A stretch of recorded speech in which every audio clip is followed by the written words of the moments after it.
ગણેશ ઉત્સવ ધીમે ધીમે સમાપન તરફ આગળ વધી રહ્યો છે। આજે અનંત ચતુર્દશીના દિવસે રાજ્યમાં સવારથી જ ગણપતિ બાપાનું વિસર્જન કાર્ય શરૂ થઈ ગયું છે, જેમાં ડીજેના તાલે ભક્તો ઝૂમી ઉઠ્યા છે, તેમજ ભક્તો બાપાને અશ્રુભીની આંખે વિદાય આપી રહ્યા છે।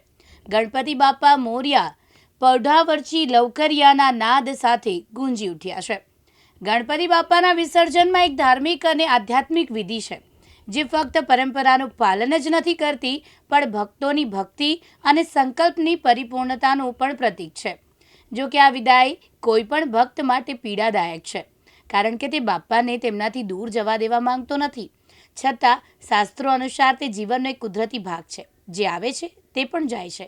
તે જીવનનો ચક્રનો એક ભાગ છે અને દરેક અંત પછી એક પછી નવી શરૂઆત થાય છે। વિસર્જનના પ્રસંગે ભક્તોના હૃદયમાં બાપા પ્રત્યેના અપાર શ્રદ્ધા અને આશીર્વાદની લાગણી હોય છે અને તેઓ આવતા વર્ષે તેમનું ફરીથી સ્વાગત કરવાની આશા રાખે છે। ગણપતિ બાપા મોર્યા, અગલે બરસ તું જલ્દી આ। જી, મારું નામ પવનકુમાર શાંતિલાલ જૈન છે। मैं वाड़ा गाम हरपतिवास में रहूँ छूँ। अमरु ग्रुप है हरपतिवासनु, ते दर वर्षे अमे गणपति विसर्जन करीए छीए। लगभग 15 થી 20 वर्ष गणपति विसर्जन थया छे। अमारी 800 થી 850 मूर्ति आवे छे, नाली मोटी थईने। आ वखते ओછી मूर्ति आवी। કેટલા વાગ્યાથી કેટલા વાગ્યા સુધી હોય? આજે लगभग સવારેથી અમે 9 વાગ્યાથી આવ્યા છે। હમણાં लगभग टाइम थयो છે 2:30 વાગ્યા, એમ સમજો। लगभग 8 થી 10 मूर्ति આવી છે। કેટલા વાગ્યા સુધી આ પ્રક્રિયા ચાલે? આ રાતના 8-9 વાગ્યા સુધી પ્રક્રિયા ચાલે છે। हाँ, मारू नाम रूपेश महेंद्रभाई देसाई, एक सामाजिक कार्यकर्ता।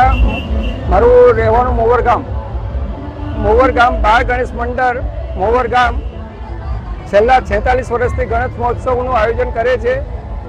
તમામ મોવર મરોલી બજારના તમામ સંગઠન મંડળને જણાવવાનું કે આપણું ગણેશ વિસર્જન સૌના સહકારથી નિર્વિઘ્ન વિસર્જિત થાય। મહાદેવ ગણપતિ ભગવાન ને પોલીસ ચોકીના તમામ પોલીસ કર્મીઓનો ખૂબ ખૂબ આભાર, તેમજ અમારા પ્રેસ રિપોર્ટર મિત્રો કે જેમણે આ સુધી ઘણું અમને સહકાર આપ્યો છે।